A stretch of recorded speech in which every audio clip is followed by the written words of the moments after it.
Welcome to the Tech Egg. Don't get scrambled. Enjoy the video.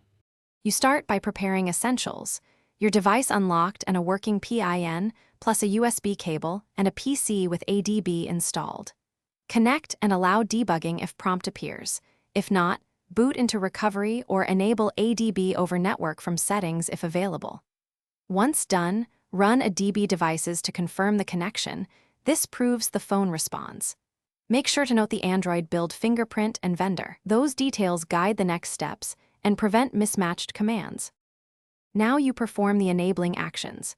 Use a DB shell and set prop to set persist. Sys, a DB enabled or toggle row. Debuggable where allowed, this directly enables debugging. If that fails, change the settings database. Use a DB shell SQLite 3/data/data/com. Android, providers. Settings/databases/settings. DB or content call content //settings to insert development settings enabled equals 1. Once the value is written, reboot or kill and restart system UI so the settings app reads the new flag. Keep track of errors and device logs while you run the commands.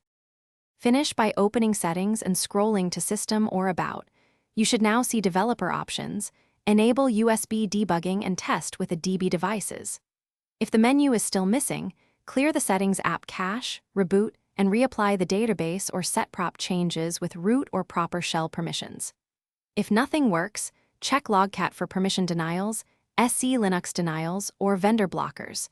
Those errors explain why writes fail. One quick fix is to reapply using a rooted shell or recovery environment where permissions are unrestricted.